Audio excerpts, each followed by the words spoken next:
إن الحمد لله نحمده ونستعينه ونستغفره ونعوذ بالله من شرور أنفسنا ومن سيئات أعمالنا من يهده الله فلا مضل له ومن يضلل فلا هادي له وأشهد أن لا إله إلا الله وحده لا شريك له وأشهد أن محمدا عبده ورسوله يا أيها الذين آمنوا اتقوا الله حق تقاته ولا تموتن إلا وأنتم مسلمون يا أيها الناس اتقوا ربكم الذي خلقكم من نفس واحدة وخلق منها زوجها وبث منهما رجالا كثيرا ونساء واتقوا الله الذي تساءلون به والأرحام إن الله كان عليكم رقيبا يا أيها الذين آمنوا اتقوا الله وقولوا قولا سديدا يصلح لكم أعمالكم ويغفر لكم ذنوبكم ومن يطع الله ورسوله فقد فاز فوزا عظيما وإن خير الكلام كلام الله وخير الهدي هدي محمد صلى الله عليه وسلم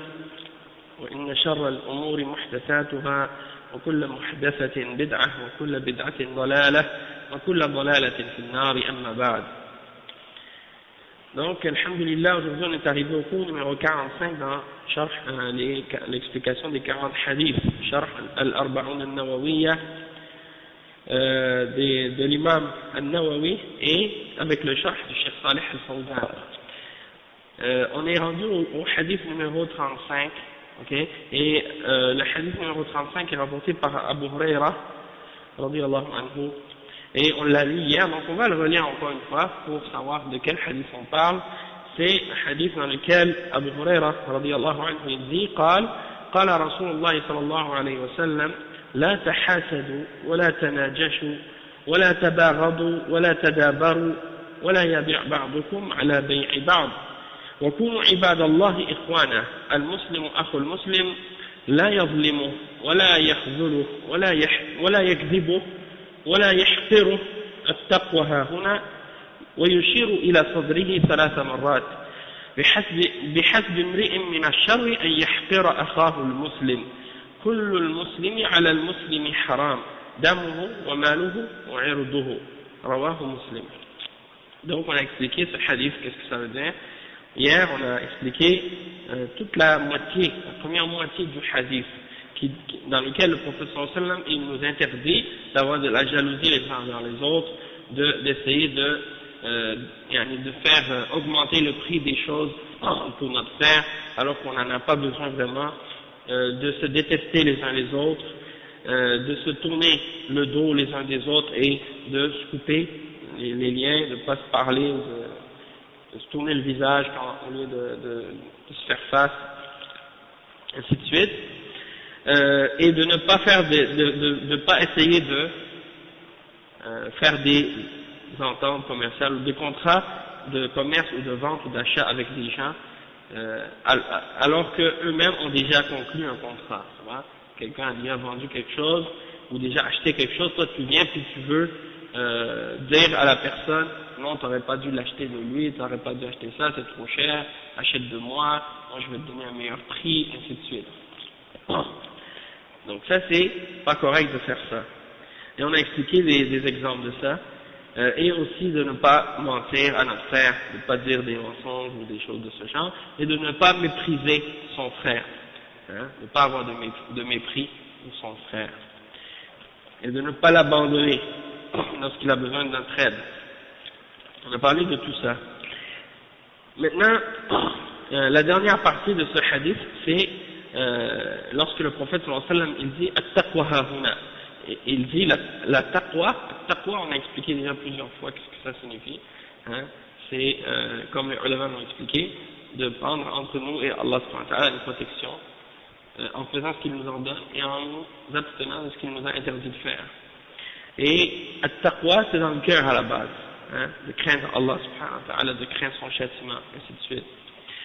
Donc le cheikh explique maintenant cette partie du hadith. Cheikh al-Fawzan il dit يقول صلى الله عليه وسلم التقوى ها هنا ويشير إلى صدره 3 مرات يعني إلى قلبه فالعبرة بالقلوب لا بالمظاهر فما دام أنه مؤمن القلب فإنه لا قدر عند الله فإنه له قدر عند الله سبحانه وتعالى وقد قال صلى الله عليه وسلم إن الله لا ينظر إلى صوركم وأموالكم وإنما ينظر إلى قلوبكم وأعمالكم فالعبرة بما في القلب من الإيمان أو ضده ولو ظهر خلاف ذلك لا يعتبر.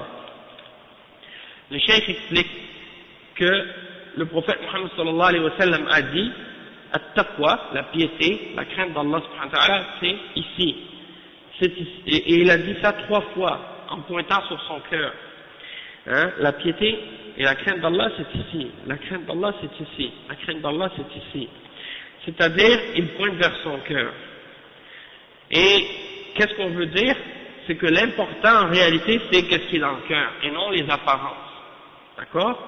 Donc tant que quelqu'un est un croyant dans son cœur, alors ça veut dire que à ce moment-là, il a une valeur auprès d'Allah subhanahu wa ta'ala. Qu'est-ce qui fait que quelqu'un a une valeur? C'est pas son apparence, c'est pas sa richesse, c'est pas disons son statut social ou toutes ces autres choses, ses diplômes. Non, c'est pas ça qui fait sa valeur auprès d'Allah subhanahu wa ta'ala. Hein? Même si quelqu'un a beaucoup de ces choses matérielles-là dans la dunya, ça ne veut pas dire qu'il a une valeur pour Allah subhanahu wa ta'ala. Qu'est-ce qui fait qu'il a de la valeur? C'est qu'est-ce qui est dans son cœur, c'est sa foi. Hein?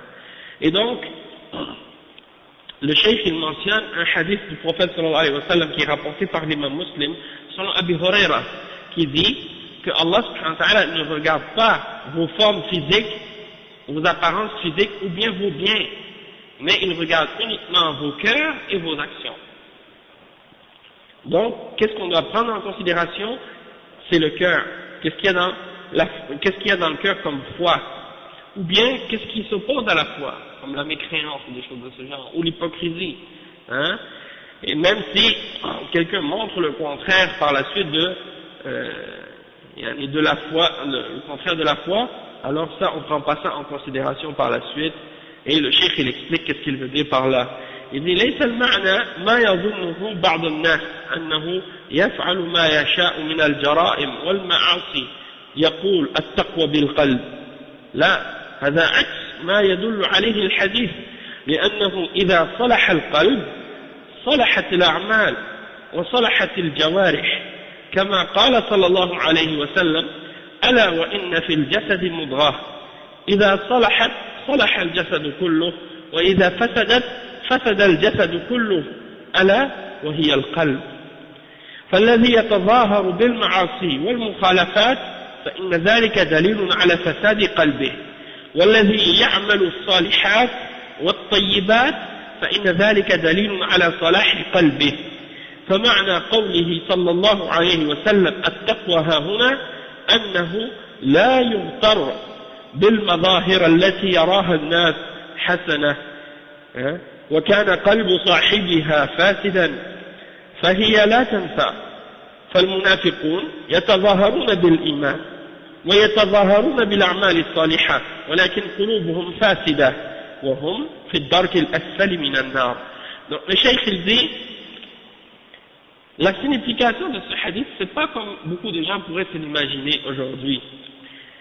Tu vois des gens qui font plein de crimes, plein de péchés, plein de choses haram, hein, ils vivent contraire à l'islam, ils vivent contraire à la sunna, ils font des bid'a, ils font des fois même du shirk et des actes de kufr, des paroles de kufr, et des péchés et toutes sortes de choses qui sont contraires à la religion de l'islam, et après ils disent, la piété c'est dans le cœur, hein, al-iman fil qalb, at-taqwa fil qalb, hein, la piété c'est dans le cœur, donc fais pas attention aux péchés que je fais, regarde pas mes péchés, hein, peut-être je suis plus croyant que toi, regarde, mon cœur, je suis croyant dans mon cœur, donc crois-moi, et crois-moi quand je te dis que je suis croyant, et même si je fais des choses contraires à l'islam, ça ne veut pas dire que je suis pas croyant.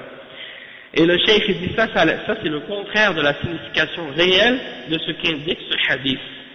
Parce que quand tu lis comme il faut le hadith, tu vas comprendre que en réalité, si ton cœur il est bon, les actions qui vont sortir vont être bonnes, et les paroles qui vont sortir de ta bouche vont être bonnes, et donc ton corps et tout ce qui sort de tes membres va être bon. Ça va pas être des péchés, ça va pas être des choses haram, ça va être des choses au contraire qui sont correctes, qui sont bonnes, puisque ton cœur il est bon. Donc ça se reflète dans tes paroles et dans tes actions. comme le prophète sallallahu alayhi wa sallam, il dit dans un hadith qui est rapporté par, si je ne me trompe pas, c'est Al-Bukhari Muslim, c'est un hadith qui est connu qui dit qu'il y a certes dans le corps quelque chose, un morceau de chair, s'il est bon, le reste sera bon, et s'il est mauvais, le reste du corps sera mauvais, va être corrompu, et c'est le cœur. Donc il y a une partie dans le corps, si il est bon, cette partie-là, ce morceau-là, eh bien, ça va nettoyer et rendre propre et corriger et réformer tout le reste. Tandis que s'il est mauvais, eh bien, ça va corrompre le reste, et ça va rendre le corps corrompu aussi. Et ça, c'est le cœur. Donc, le cheikh, il dit, celui qui montre en apparence des péchés et des contradictions à l'islam, alors ça, c'est la preuve que son cœur, il est corrompu. Même si il prétend le contraire avec sa bouche. Et celui qui fait des bonnes œuvres et qui agit bien, alors ça, c'est la preuve que son cœur, il est correct. C'est la preuve que son cœur, il est correct. Et donc, la signification de la parole du prophète sallallahu alayhi wa sallam, parce que nous, on se base uniquement sur l'apparence. Allah subhanahu wa ta'ala ne nous a pas chargé de juger les gens selon leur cœur, parce qu'on n'a pas cette capacité-là. On n'est pas capable de lire dans le cœur des hommes. On n'est pas capable de voir à travers leur corps qu'est-ce qui se passe à l'intérieur. Est-ce qu'ils sont sincères ou non? Est-ce qu'ils sont véridiques ou non? Ça, c'est pas ça que Allah nous a demandé. Il ne nous a pas mis cette charge-là sur nous. La seule chose qu'il nous a dit, c'est, regardez, et si vous voyez quelque chose qui est correct, alhamdulillah, si vous voyez quelque chose qui est contraire à l'islam, alors là, dans ce cas-là, vous donnez le bon conseil.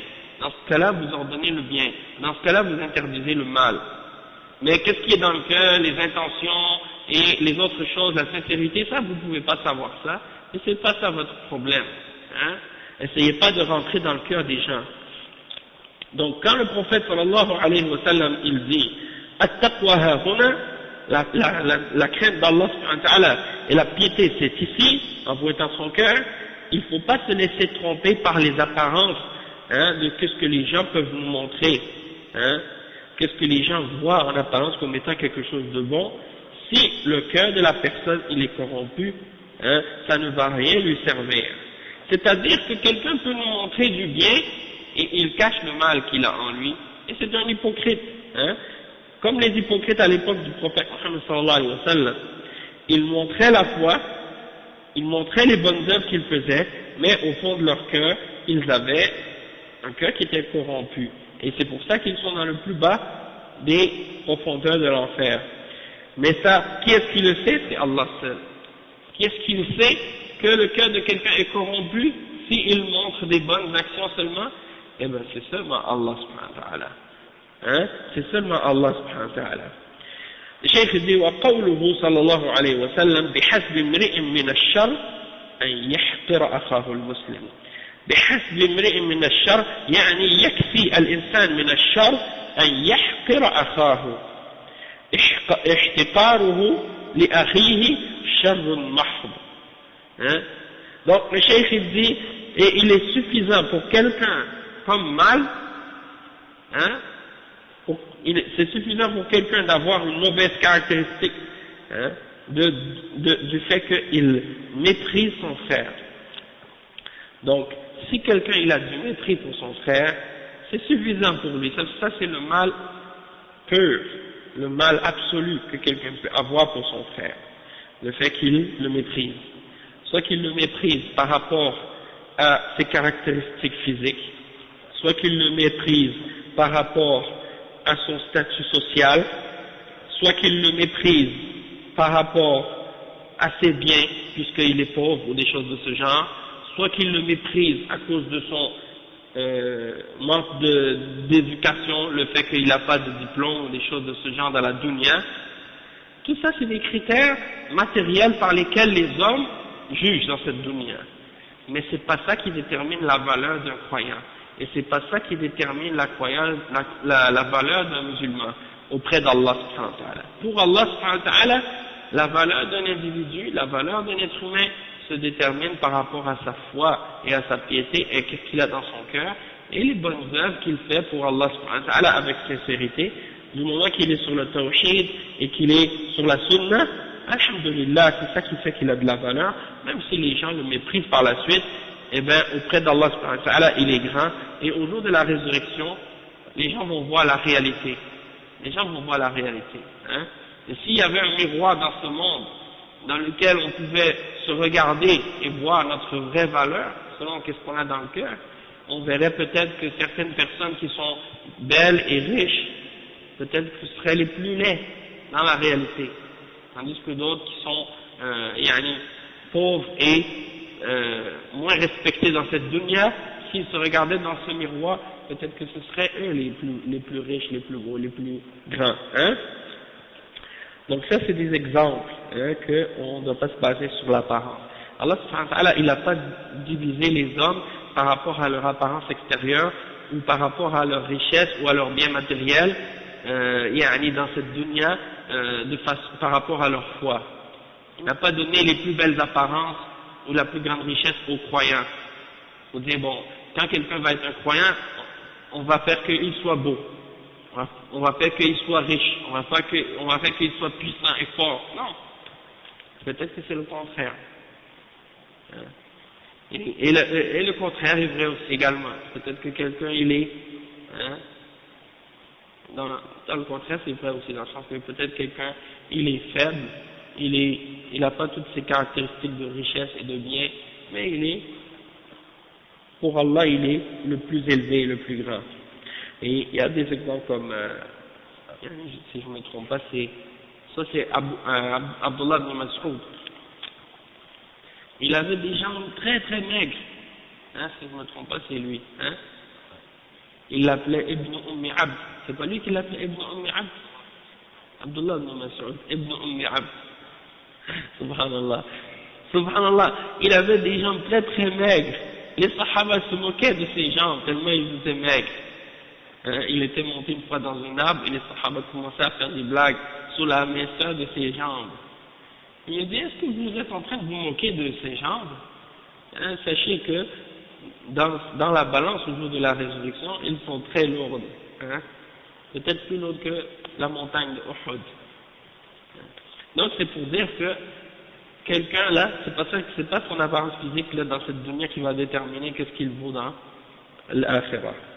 Donc préparons-nous et renforçons notre foi, notre piété, notre crainte en Allah subhanahu wa ta'ala, et essayons de purifier nos cœurs, purifier nos actions et nos intentions pour Allah subhanahu wa ta'ala, de nous corriger de nos péchés et de nos fautes, d'avoir une bonne aqidah et de suivre l'exemple du prophète sallallahu alayhi wa sallam, d'être sur la sunna et de s'écarter des innovations, pour qu'au jour de la résurrection, Inch'Allah, on ait toute la valeur auprès d'Allah subhanahu wa ta'ala dans notre balance. قوله صلى الله عليه وسلم كل المسلم على المسلم حرام حرمه الله سبحانه وتعالى ومعنى كل المسلم دمه وماله وعرضه فآخر الجملة يفسر أولها. Le cheikh il dit, le prophète Muhammad sallallahu alayhi wa sallam a dit, wa alaykum salam wa rahmatullahi wa barakatuh. Wa alaykum salam, Inch'Allah. Ça va Hamza? Alhamdulillah, alhamdulillah, ça va très bien, barakallahu fik. Inch'Allah. Donc, tout du musulman est haram pour un autre musulman. Tout, qu'est-ce qui est dans un musulman, c'est haram pour un autre musulman. Quand le prophète sallallahu alayhi wa sallam dit « Kull muslim », ça veut dire quoi? Quand on dit tout du musulman est haram, on parle de son sang, de ses biens et de son honneur. Son sang, ses biens et son honneur. Son sang, ça veut dire sa vie. Et ses biens et son honneur. Donc, le début de la phrase est expliqué par la fin. Kullul muslimi ala al-muslimi haram. Et après, le prophète sallallahu alayhi wa sallam explique qu'est-ce que ça veut dire. Ça veut dire damuhu wa maluhu wa irduhu. Son sang, ses biens et son honneur. Le cheikh il dit ensuite, expliquant chacune de ces différentes parties un par un. Wa alaykum assalam wa rahmatullahi wa barakatuh. Damuhu, qu'est-ce que ça veut dire? Le cheikh dit قوله صلى الله عليه وسلم دمه الله حرم قتل المؤمن قال تعالى ومن يقتل مؤمنا متعمدا فجزاؤه جهنم خالدا فيها وغضب الله عليه ولعنه وأعد له عذابا عظيما. وقال صلى الله عليه وسلم لا يحل دم امرئ مسلم إلا بإحدى ثلاث النفس بالنفس والسيب الزاني والتارك لدينه المفارق للجماعة. وفي هذه الأمور الثلاثة يحل دمه ويقام عليه القصاص ويقام عليه حد الزنا وإذا ارتد عن دينه يقتل. أما إذا لم يكن فيه شيء من هذه الثلاث فإن دمه حرام. Le cheikh il dit, le prophète sallallahu alayhi wa sallam, il dit par la suite que le sang, donc ça c'est quelque chose qui fait partie de qu'est-ce qui est haram pour un musulman, hein, tout ce qui est qui a rapport avec son sang, c'est-à-dire c'est interdit de tuer le croyant. Allah subhanahu wa ta'ala dit dans le verset 93 dans Surat An-Nisa, et quiconque tue un croyant intentionnellement, hein, ou volontairement, alors sa rétribution sera l'enfer. Hein, Khalidan fiha, c'est-à-dire pour y demeurer. Hein, Khalidan, les ulama ont expliqué que dans ce cas-là, ça veut dire une très longue durée de temps, pas éternellement, comme certains pourraient le traduire, parce que à moins qu'il l'ait rendu halal. Donc c'est ça, les ulama expliquent ça de deux manières.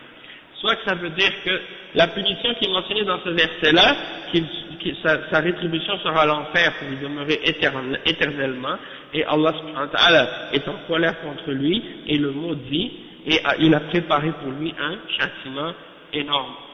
Ça, c'est pour celui qui l'a rendu halal. Istahalla qatl al-mu'min. Il a rendu halal le meurtre.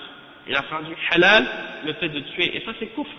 Parce que tout ce que quelqu'un rend halal de ce qui est haram, il quitte la foi en le rendant halal. Comme quelqu'un qui rend halal l'alcool ou le porc ou toute autre interdiction dans l'islam. Du moment qu'il le rend halal, avec connaissance, il a quitté la foi. Mais, bien entendu, s'il le commet sans le rendre halal, il ne quitte pas la foi. Sauf qu'on dit de lui qu'il est un croyant, mais qu'il a une foi faible. Ça, c'est la aqidah de Ahl Sunnati wal Jama'a par rapport au musulman qui commet un grand péché. Et ça, c'est très important de le comprendre. Donc, Khalidan fiha dans ce cas-là, dans le cas du musulman qui ne le rend pas halal, ça veut dire qu'il va rester une période très longue en enfer. Parce que Khalidan, ça peut vouloir dire ça. Ça peut vouloir dire éternellement, ou ça peut vouloir dire également une longue durée de temps. Ok? Et donc, ça c'est par rapport à ça. Et si quelqu'un, par exemple, il tue quelqu'un sans le rendre halal, c'est un pécheur, il a commis un péché. Comme le hadith de celui qui a tué 89 personnes.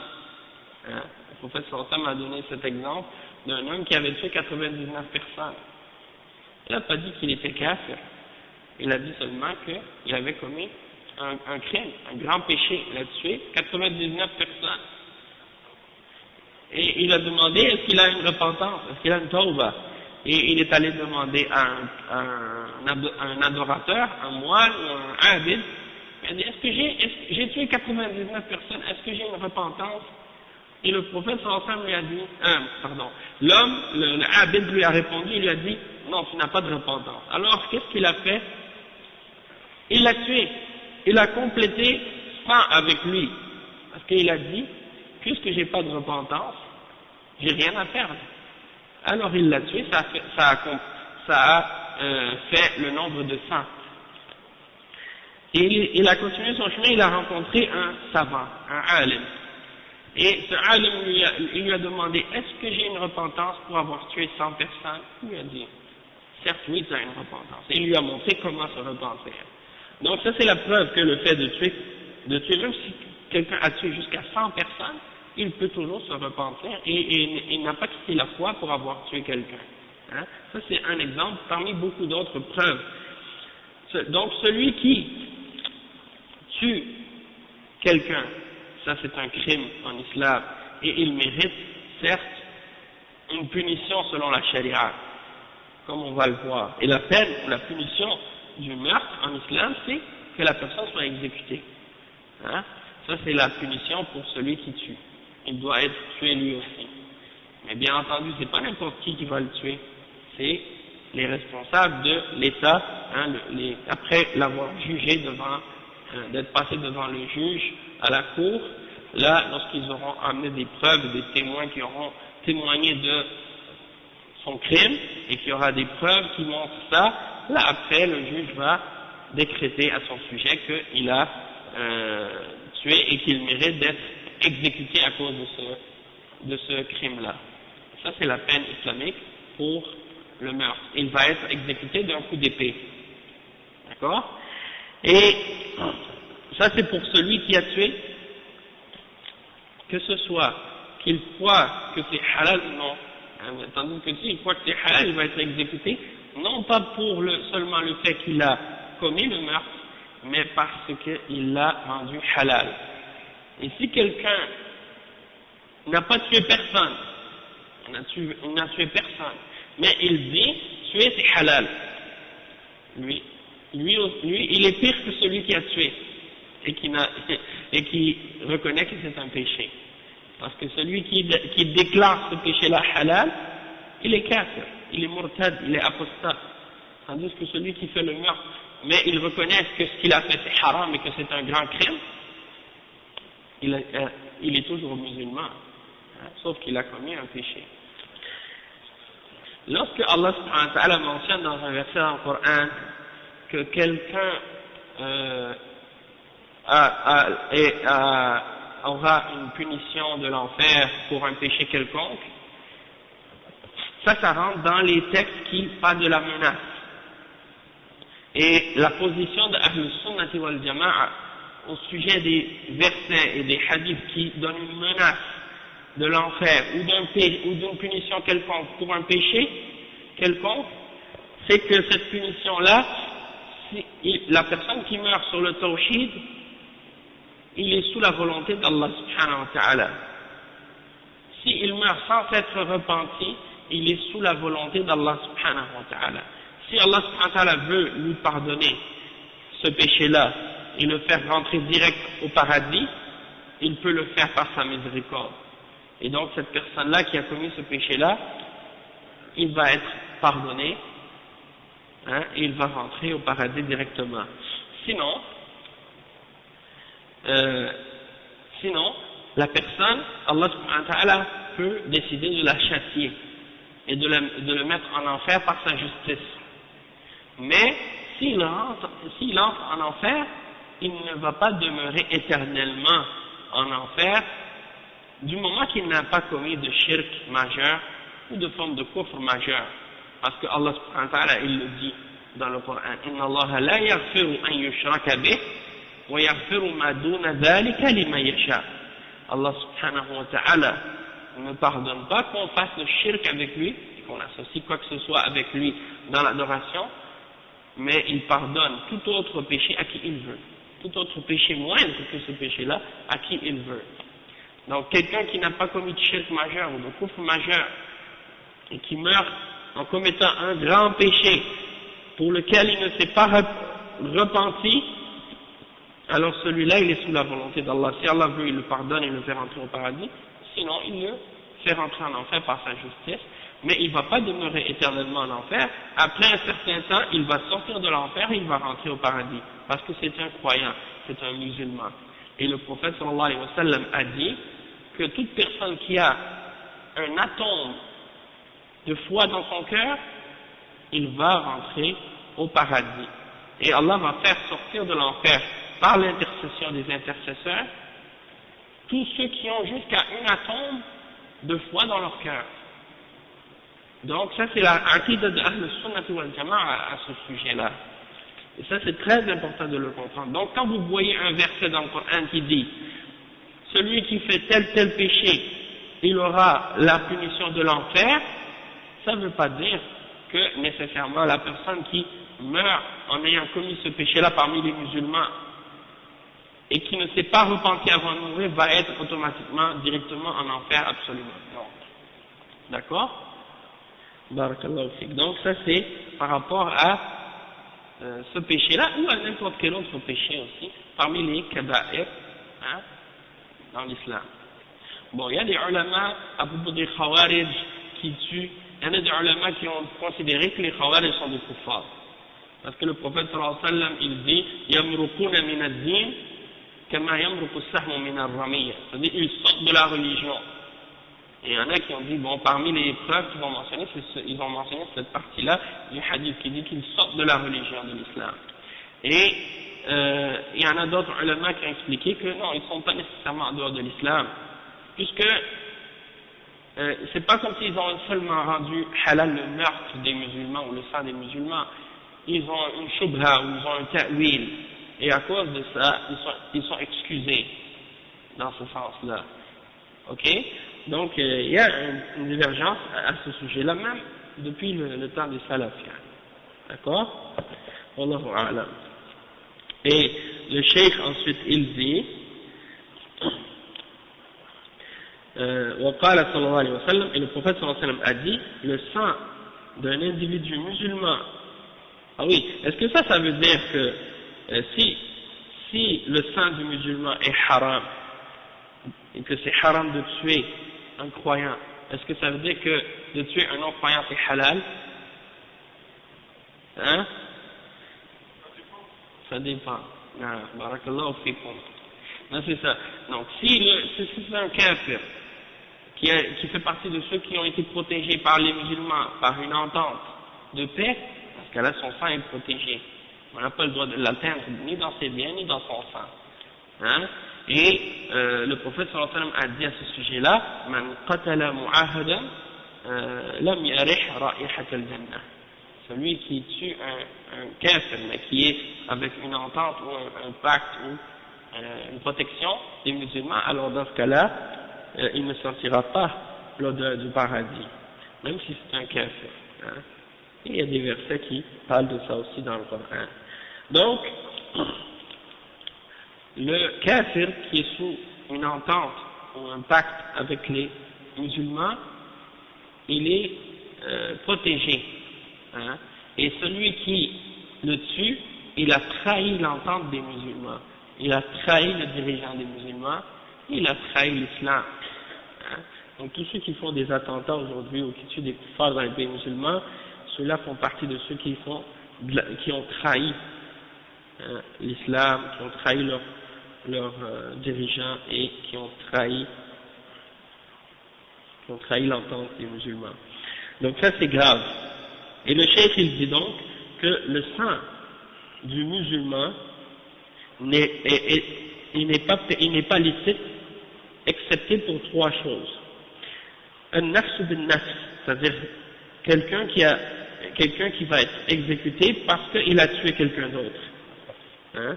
Ou bien quelqu'un qui est marié et qui a commis l'adultère, donc lui il va être lapidé jusqu'à la mort. Ou bien la personne qui a apostasié de l'islam, et bien cette personne-là va être exécutée. Dans ces trois cas-là, le sang de ce musulman-là, il devient licite. Donc, ça c'est trois choses qui rendent halal le sang d'un musulman et qui exigent la peine de mort, et la loi du talion. Et si c'est quelqu'un qui a commis le zina, on va appliquer sur lui la peine pour l'adultère, le zina, et c'est la lapidation. S'il a tué, alors il va être exécuté, il va être tué. Et s'il a apostasé de l'islam, il va être exécuté également. أما إذا لم يكن فيه شيء من هذه الثلاث فإن دمه حرام. Mais si il n'a pas commis une de ces trois choses-là, alors dans ce cas-là, son sang, il reste haram. Et ça, ce hadith-là en particulier, on l'a expliqué précédemment, parce qu'il fait partie des 40 hadiths Donc on en a parlé dans les hadiths qui sont passés dans le livre, dans les cours précédents. Le cheikh dit ensuite وقوله وماله كذلك مال المسلم حرام.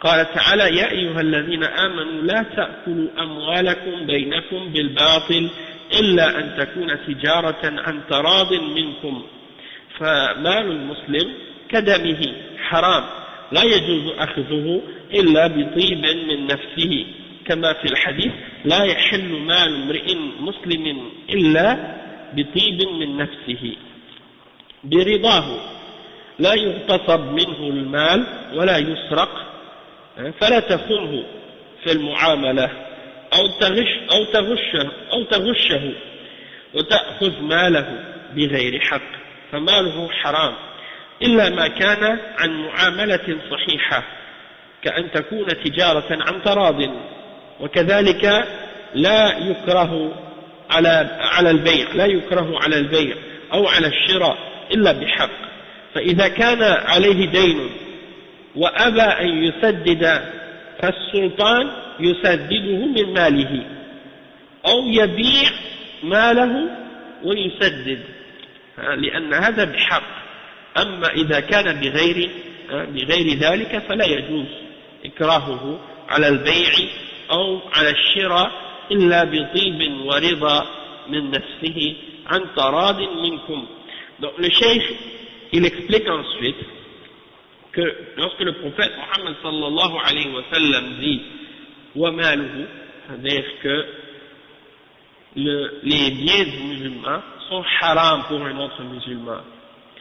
Donc c'est pas seulement le sang de la personne qui est illicite pour un autre musulman, mais également ses biens.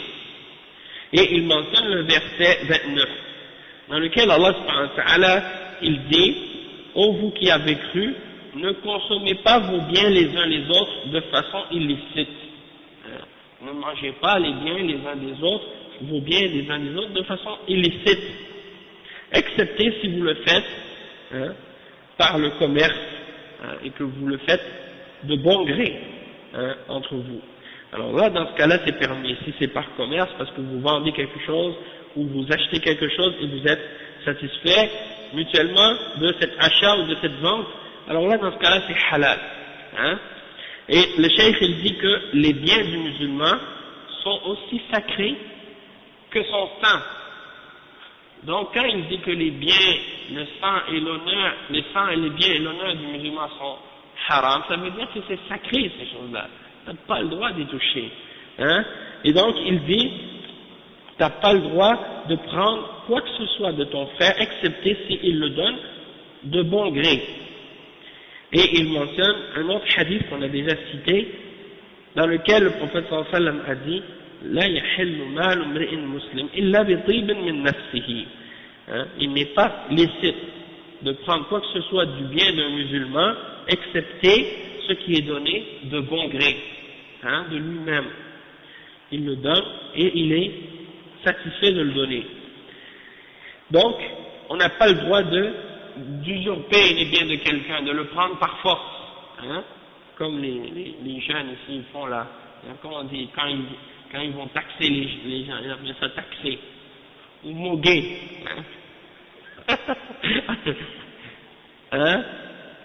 dépouiller en France, vous dites dépouiller, subhanallah ici je me rappelle, à Montréal, on dit ah, mog monsieur man, les Haïtiens disent on va le mog, on va le... Et après ils ont traduit ça en taxage. En fait c'est un petit peu ça les taxes, En réalité c'est ça, quelqu'un il marche dans la rue, il rencontre des gens, ils viennent sur lui, ils disent bon, je prends ta casquette, je prends ton manteau, je prends tes belles chaussures. Il dit mais pourquoi? C'est des taxes, je te taxe. A'oudhu billah. Ça c'est haram de faire ça. De même que les taxes sont haram en général, les impôts et les taxes, ça fait pas partie de l'islam. C'est de manger les biens des croyants et des musulmans de manière illicite. C'est pas permis dans l'islam de charger des taxes aux croyants. Chaque fois que je dis ça à des koufars, ils disent ouais, mais comment l'État va faire pour financer les dépenses et tout? Il faut trouver d'autres moyens. Pas celui-là. Hein? Non, mais exactement. Il y a toujours, parce que à force de prendre l'argent des gens de manière injuste et illicite de cette manière, les gens ont perdu la notion de la générosité. Puisqu'on leur prend leur argent toujours par force, eh bien, ils se disent, bon, ils ont déjà pris mon argent, alors j'ai pas besoin d'être généreux, hein, j'ai pas besoin de donner, puisque j'ai déjà donné sans le vouloir à l'État. L'État a pris mon argent, donc j'ai pas à aider les pauvres, j'ai pas à faire quoi que ce soit de ces choses-là. Allah al-Musta'an. Donc, de prendre les biens de quelqu'un de cette manière-là, c'est pas permis. C'est quoi la différence entre ça, al-irtisab, ou al-ghasb, et sariqa? Sariqa, c'est le vol, hein? C'est que tu voles les biens de quelqu'un sans qu'il ne sache. Tu rentres chez lui de manière sournoise, hein, et tu prends ses biens. Ça, c'est haram. Mais al-ghasb, c'est quoi? C'est quand tu le prends de force. Il le sait, il te voit le faire directement. Tu le prends. Hein. Tu te caches pas pour le faire. C'est ça la différence. Donc ces deux choses-là, c'est haram. Et ne le trahis pas ton frère dans les transactions que tu fais. Hein. Et ne triche pas quand tu fais des transactions avec lui. Parce que ça aussi, c'est voler les biens. C'est de manger les biens de ton frère de manière illicite. Hein? Tu l'as peut-être pas, peut-être pas rentré chez lui, ou t'as peut-être pas piqué dans sa poche pour lui enlever son portefeuille, sauf que tu l'as volé quand même, de façon hypocrite ou de façon malhonnête, parce que tu lui as vendu une marchandise qui est défectueuse, ou qui a un problème, et puis tu lui as pas dit. Alors tu l'as volé. Hein? Donc ça c'est quelque chose de haram aussi. Donc, t'as pas le droit de tricher ton frère, t'as pas le droit de le trahir, t'as pas le droit d'être malhonnête envers lui. Ne prends pas ces biens excepté avec un droit. Donc, ces biens sont sacrés, excepté si c'est quelque chose qui est fait par rapport à une transaction qui est correcte. Comme par exemple, le commerce. Tu vends, tu achètes. Et les deux parties sont satisfaites. Ça, c'est correct.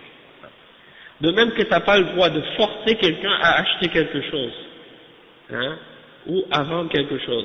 Je me rappelle, il y a quelques années, subhanallah, il y a les compagnies de téléphone, elles disent à quelqu'un, vous avez gagné un téléphone. Donc, venez réclamer votre téléphone. Donc, tu t'en vas, tu réclames ton téléphone, et quand ils te le donnent, ils disent, mais tu dois t'abonner, tu dois faire un contrat de 3 ans. Sinon, on ne te donne pas le téléphone. Donc, dans ce cas-là, qu'est-ce que j'ai gagné, hein?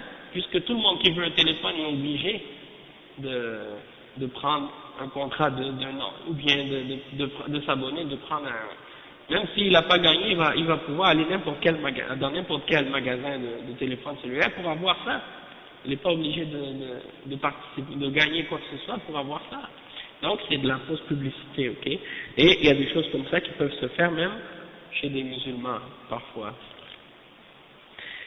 Les gens qui mangent les biens des autres aussi de façon illicite aussi, comme les sorciers, les charlatans, qui demandent de l'argent pour de la ruqya ou des choses de ce genre, qui demandent de l'argent en leur disant je vais te donner l'avenir, je vais te donner des choses, je vais te guérir de quelque chose. C'est pas correct. Hein? Même des ulama, ils ont expliqué, si quelqu'un va faire la ruqya, il ne doit pas demander d'argent. C'est seulement si la personne a fait la ruqya à quelqu'un qui était malade et qu'il a été guéri, là, après ça, il peut recevoir quelque chose, un salaire ou quelque chose pour ça, en échange, comme pour le récompenser ou quoi. Mais pas qu'il va aller, quelqu'un vient le voir et lui dit, ok, si tu veux que je te fasse ruqya, je vais te lire le Coran, mais tu dois me donner 50 € ou 50 $, hein, comme certains font. Allah musta'an.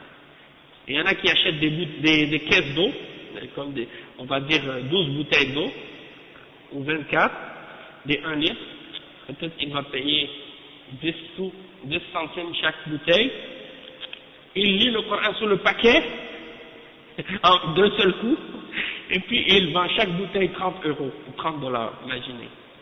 Subhanallah. Hein? Et maintenant la ruqya c'est devenu un business. Hein? Les gens ils ouvrent des bureaux avec ça. Et les ulama, alhamdoulilah, maintenant, ils mettent de plus en plus en garde. Ils faites attention à des gens qui commencent à faire des commerces avec la ruqya. Et Cheikh Salih al-Suhaym, il a dit, toute personne qui fait un métier de la ruqya, c'est un mubtadi', c'est un mubtadi', c'est un mubtadi'. Hein? Et j'ai écouté Cheikh Salim al-Tawil, il a dit, même si quelqu'un, il commence sur la sunna, il est sur la sunna au début, à long terme, tu vois, il commence à dévier. Et ça, on l'a vu de plusieurs personnes. Ça aussi, ça fait partie de manger les biens des gens de manière illicite. Surtout quand c'est des gens qui sont dépourvus, qui sont malades. Hein? Ils ont tout essayé, ça marche pas. Ils sont allés voir des médecins, ça marche pas. Ils sont allés voir plein de gens. Hein? Ils ont frappé toutes les portes, ça marche pas.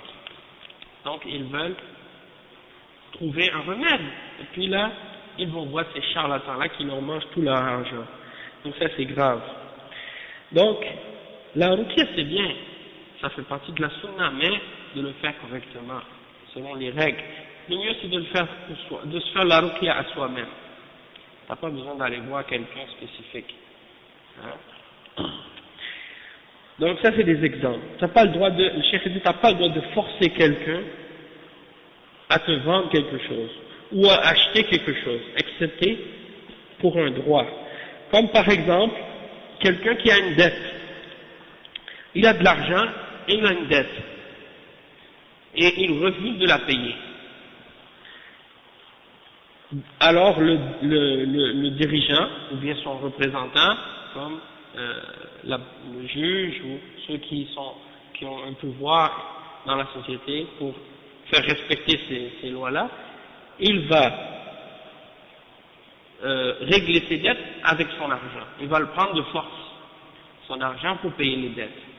Ou bien, s'il n'a pas d'argent, mais il a des biens et des richesses matérielles, il va vendre une partie de ses biens, on va vendre une partie de ses biens, par force, pour régler ses dettes avec.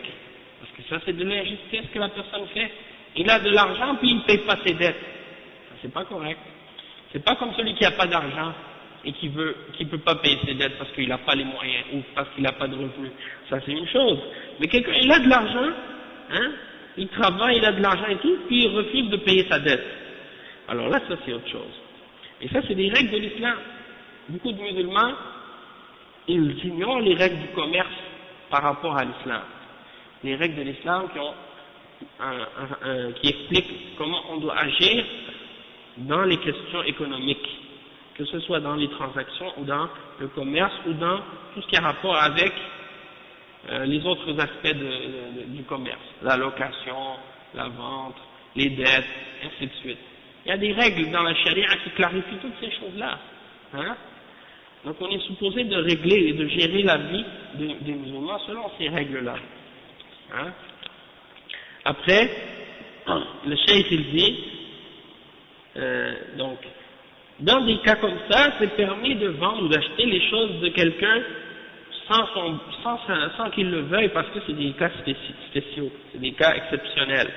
Mais en dehors de ces cas-là, on n'a pas le droit de forcer quelqu'un à vendre ou à acheter, excepté s'il le fait de son bon gré et qu'il est satisfait de ça en lui-même. Comme Allah il le dit dans le verset 29 dans Surat An-Nisa, an taradin minkum. Hein? Et il dit ensuite, le prophète sallallahu alayhi wa sallam dit ensuite, qawluhu wa irduhu, al-irdu ma yaqbalu al-madha wa al-dham, فلا يتكلم في عرض أخيه بالغيبة والنميمة ولا يسبه ولا يشتمه ولا يتنقصه لأنه محترم بل يدافع عنه ويرد عنه الغيبة فهذا هو المفروض. أما أنه يقع في عرضه في المجالس ويشهر عنه حتى لو أخطأ أو وقع في خطيئة فهذا منهي عنه فلا تشهر عنه في المجالس ولكن تنصحه فيما بينك وبينه هذا حقه عليك أما أن تتكلم عنه في المجالس تذكر ما وقع منه فهذا لا يجوز هذا غيبة والله جل وعلا يقول ولا يغتب بعضكم بعضا أيحب أحدكم أن يأكل لحم أخيه ميتا فكرهتموه والنبي صلى الله عليه وسلم قال الغيبة ذكرك أخاك بما يكره قال يا رسول الله أرأيت إن كان في أخي ما أقول قال إن كان فيه ما تقول فقد اغتبته لأنه لا يحل لك أن تذكر ما فيه عند الناس وإن لم يكن فقد بهته يعني كذبت عليه فأنت إن تحدثت عن أخيك في مجلس من المجالس فإنه لا تخلو إما أن تكون كذابا تكذب عليه وإما أن تكون مغتابا حيث ذكرت عيبه.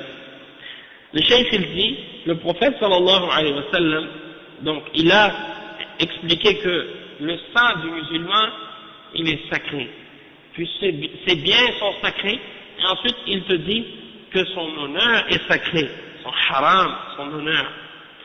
Al-ird, dans les pays musulmans, dans un pays musulman, là où on applique la charia, si quelqu'un dans la rue il t'insulte dans ton honneur, il fait atteinte à ton honneur, tu as le droit de l'amener en cour et demander un dédommagement pour ça.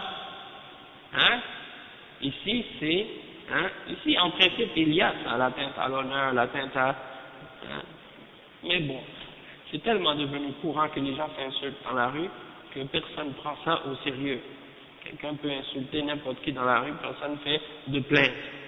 Et non seulement ça, mais c'est que ici aussi les systèmes, il est tellement compliqué, le système judiciaire, tout ça, pour faire une démarche, pour avoir une rétribution, c'est tellement compliqué des fois, juste à y penser, tu n'as même pas envie de te lancer dans cette poursuite, puisque ça demande tellement d'argent, tellement de temps, les avocats qui mangent ton argent et tout, c'est un système vraiment injuste.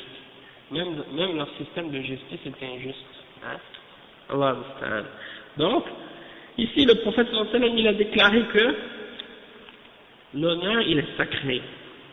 Al-ird, c'est quoi en arabe l'honneur ou la dignité d'une personne, c'est qu'est-ce qu'on appelle al-ird en arabe. Et c'est qu'est-ce qui peut être glorifié ou blâmé ou réprimandé. Donc ne parle pas de l'honneur de ton frère, hein, ni par riba ni par namima. Al-riba, c'est quand tu parles dans le dos de ton frère. Tu parles dans le dos de ton frère. Et al-namima, c'est quand tu vas répandre des rumeurs à son sujet, derrière son dos. Donc ça, c'est deux choses qui sont haram. Et bien entendu, on parle des cas de quelqu'un parmi les musulmans, hein, qui a commis une faute ou un péché. Hein.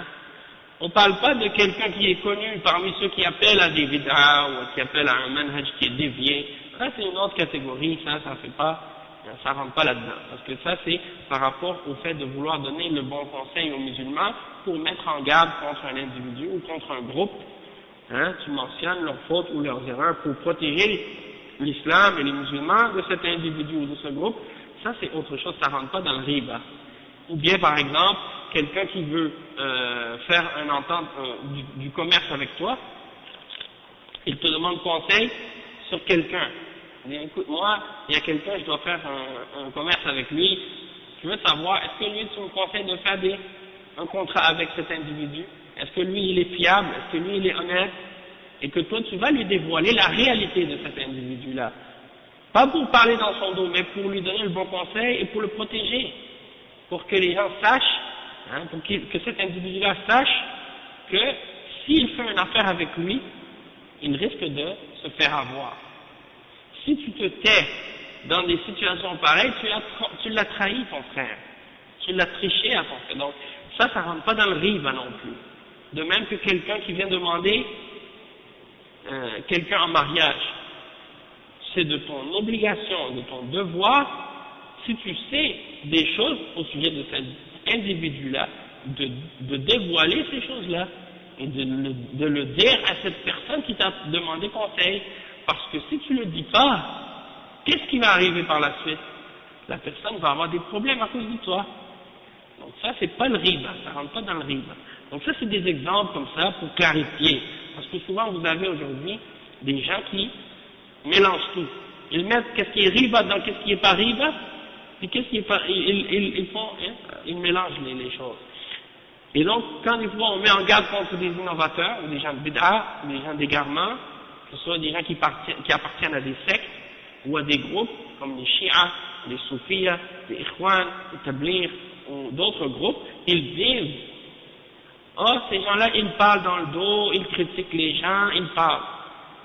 Ça, c'est pas de riba, c'est pas parler dans le dos. C'est de donner le bon conseil aux musulmans, et d'ordonner le bien et d'interdire le mal. Donc là, on parle d'autre chose. On parle pas de quelqu'un qui appelle à une innovation ou à une bid'a ou des choses de ce genre. On parle de quelqu'un ici qui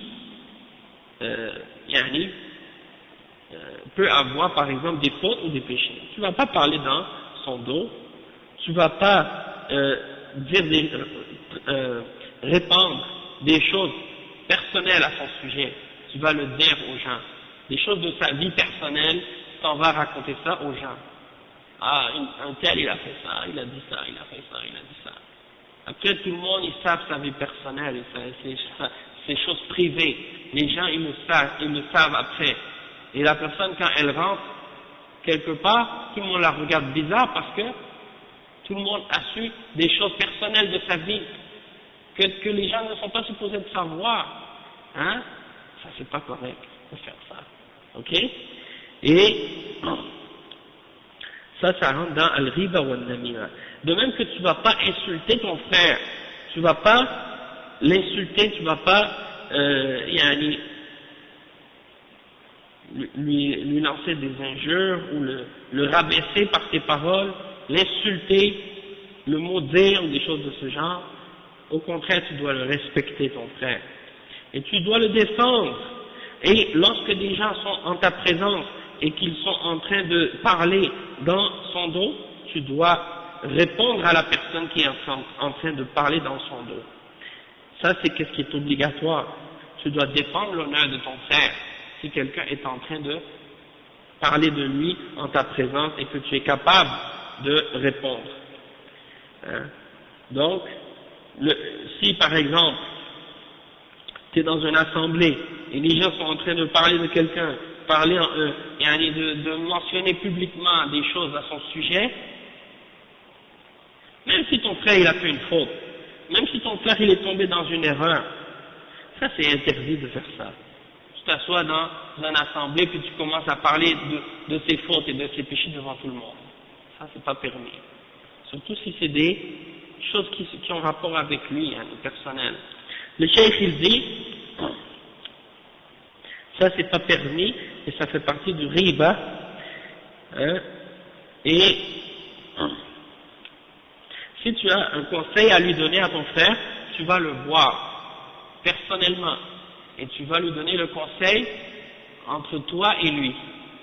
Tu vas lui dire face à face les choses.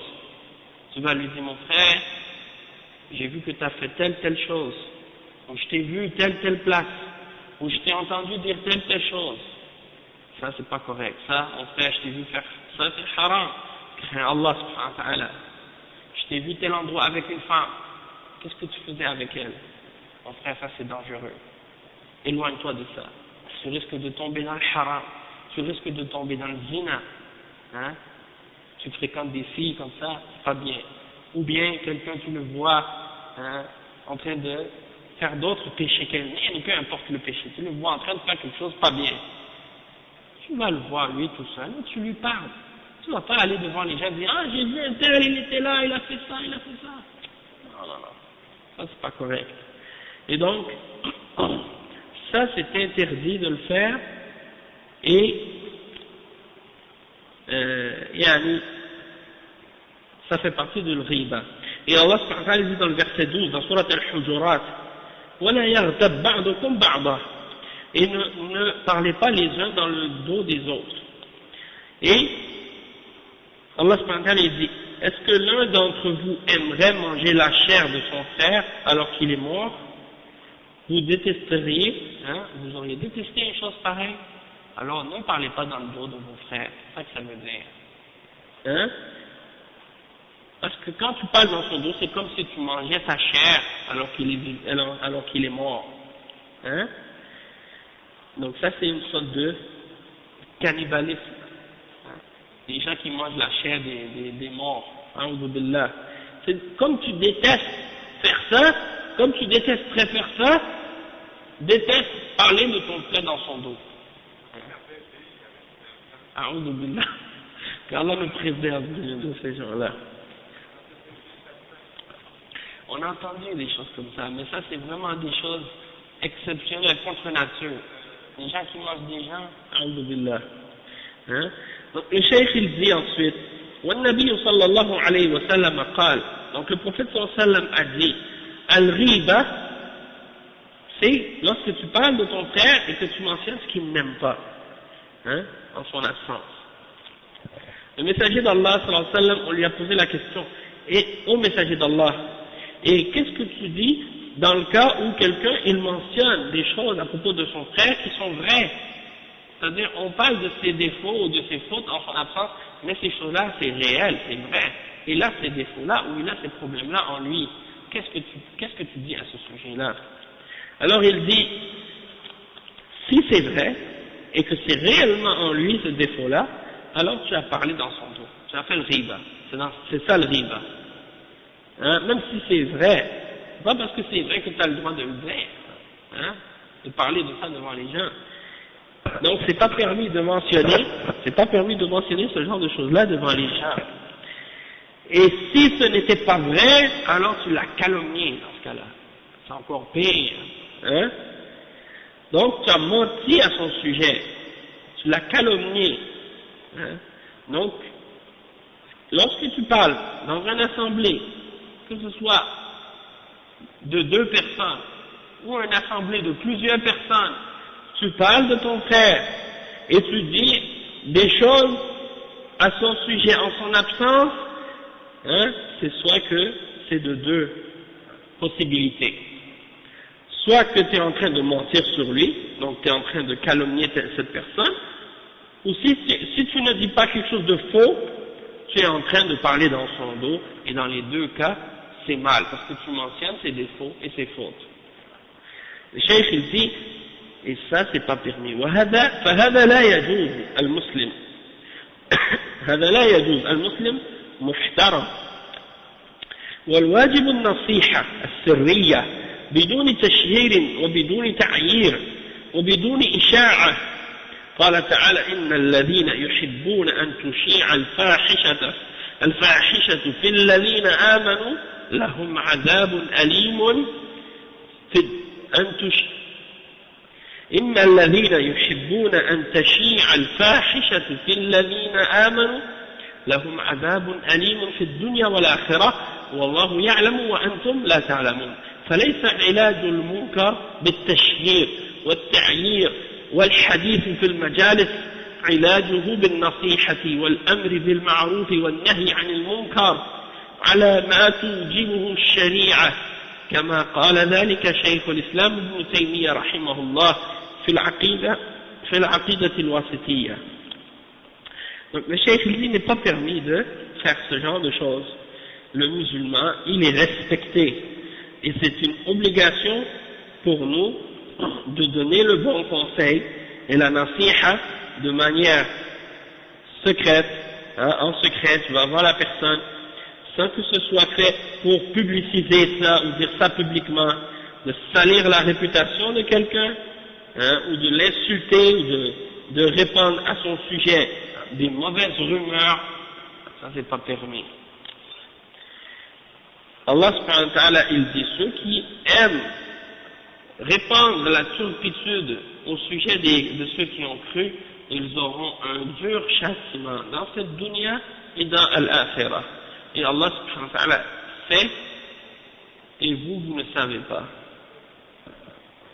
Donc, le remède du mal, c'est pas de parler publiquement des fautes d'une personne et de l'insulter ou de le rabaisser ou de l'humilier publiquement, de parler de lui dans les assemblées. Non, le remède, c'est de donner le bon conseil et d'ordonner le bien et d'interdire le mal selon ce que la charia nous a commandé de faire, comme Cheikh l'Islam Ibn Taymiyyah rahimahullah, il le mentionne dans Al-Aqidah al-Wasitiyya. On a expliqué ça dans le cours qu'on a fait sur Al-Aqidah al-Wasitiyya. Donc ça c'est très important de le comprendre. Mais comme je disais tout à l'heure, juste pour encore une fois clarifier, il ne faut pas faire des amalgames entre ça et le fait de mettre en garde contre les innovateurs et les gens de bid'a et les groupes de bid'a, hein, pour ceux qui essaient de faire croire aux gens que de mentionner les égarements des groupes et des individus qui appellent à des bid'a et à des choses qui sont contraires au Coran, contraires à la sunna dans ses fondements, que ça fait partie du riba et de an-namima. Non, ça c'est faux. Cheikh Al-Fawzan, il a expliqué et clarifié. Cheikh, barakallahu fik, ça fait partie de la nasiha dans la religion. Et Cheikh Al-Fawzan, il a de nombreuses fatwas sur ce sujet-là. Et dans certaines fatwas, il explique que si tu peux mettre en garde les gens contre un individu ou contre un groupe sans mentionner de nom, et que tu sais que ça va être suffisant, dans ce cas-là, tu peux te limiter à ça. Tu mets en garde contre un groupe ou contre un individu, sans mentionner son nom, tu mentionnes seulement l'erreur et la faute. Et tu mets en garde les musulmans contre l'erreur et contre la faute. Ça, c'est correct. Mais si tu sens, ou si tu vois que de mettre en garde contre la faute seulement, et contre l'erreur seulement, c'est pas suffisant, et que la personne continue à être écoutée et suivie dans ses erreurs, et que les gens ne savent pas de qui tu parles quand tu mets en garde contre l'erreur seulement, alors dans ce cas-là, tu as le droit de mentionner son nom publiquement pour mettre en garde contre ces paroles qui sont fausses et contre ces erreurs et contre ces égarements qui ont rapport avec la religion, qui ont rapport avec la aqidah et qui ont rapport avec le manhaj. Donc ça c'est très important parce que actuellement il y a des gens de bid'a parmi les hizbiyin et d'autres qui essaient de jouer avec les sentiments des gens pour leur faire croire que de mettre en garde contre des innovateurs ou contre des gens qui ont des égarements, que ça fait partie de ce qu'on vient de mentionner dans les choses qui sont interdites dans la religion. Et ils disent, vous entendez ça, ils disent, ah, il y a des gens maintenant qui apparaissent, ils commencent à faire des réfutations de tout le monde, à critiquer tout le monde, à parler contre tout le monde, et ça c'est faux. C'est pas qu'on parle contre tout le monde et contre n'importe qui, non. On parle, on explique, on clarifie. Lorsque les ulama ont parlé de quelqu'un, hein, c'est pas nous-mêmes, on va faire déclarer quelqu'un innovateur, dire qu'il est innovateur ou qu'il est dans l'égarement, non. On regarde ce que les savants de l'islam ont dit sur un individu et on l'explique aux gens, ou bien on le transmet aux gens pour que les gens soient avertis. Hein? C'est pas nous-mêmes qu'on fait ça. Hein? Donc ça c'est, c'est de la malhonnêteté, parce qu'ils accusent les jeunes. C'est vrai qu'il y a peut-être des jeunes qui font ça, mais ceux qui font ça de eux-mêmes et qui rendent innovateur ou un égaré quelqu'un d'eux-mêmes sans se référer aux ulama, ceux-là on les connaît, c'est des gens qui n'ont rien à voir, hein, qui n'ont pas de haine, qui n'ont pas de compréhension de l'islam, ils veulent se mettre au-dessus des ulama et déclarer les gens innovateurs ou égarés par eux-mêmes. Et ça c'est dangereux, les ulama ils ont mis en garde contre ça. Nous on parle des gens qui se réfèrent aux ulama de l'islam, aux shuyukh de l'islam, qui ont mis en garde contre des groupes et contre des individus spécifiques, et on prend ces paroles et on les explique ou on les mentionne aux gens. Ça c'est permis de le faire. Et ça, il n'y a pas de problème de le faire. Hein? Donc, il faut bien faire attention à ça. Hein? Ne pas tomber dans des extrêmes. ni d'un côté ni de l'autre. Hein. Pas tomber dans l'extrême de ceux qui, sans connaissance et sans savoir, veulent faire sortir de la sunna n'importe quel individu, sans preuve et sans argument, sans explication, sans référence aux ulama, hein, et qui n'ont de respect pour personne. Même des gens de la sunna, ils les critiquent et ils les insultent. Et l'autre extrême, hein, comme les Haddadiyya par exemple, hein, et l'autre extrême de ceux qui veulent qu'on critique personne, ou bien qui veulent pas qu'on attaque les hizbiyin, ou qu'on critique les hizbiyin et qu'on mentionne ce que les savants de l'islam ont dit à leur sujet. Ils veulent qu'on se taise et qu'on n'en parle jamais et qu'on ne mentionne pas les fautes de ces gens-là aux autres pour qu'ils puissent continuer à propager leurs faussetés et leurs mensonges aux gens, en toute sécurité et en toute paix. Hein? Et ils disent, ah, eux ils veulent créer la division, eux ils veulent faire la fitna, eux ils veulent, etc., etc. Alors non, c'est pas ça qu'on veut. Au contraire, on veut diminuer la fitna, on veut diminuer la division. Et la façon de diminuer la fitna et la façon de diminuer la division, c'est justement de mettre en garde contre ces erreurs-là et contre ces innovations-là qui sont en contradiction avec le Coran et la Sunna et qui sont en contradiction avec notre aqidah, la aqidah de Ahl al-Sunnah wal Jama'a et la aqidah des Salaf al-Salih. Donc tout ça c'est des choses importantes à comprendre. Donc nous on va s'arrêter ici pour aujourd'hui, Inch'Allah, et on continuera le reste avec l'autre hadith qui suit dans le cours prochain, Inch'Allah. Subhanakallahumma wa bihamdik. أشهد أن لا إله إلا أنت أستغفرك وأتوب إليك بارك الله فيكم وجزاكم الله خيرا والسلام عليكم ورحمة الله وبركاته.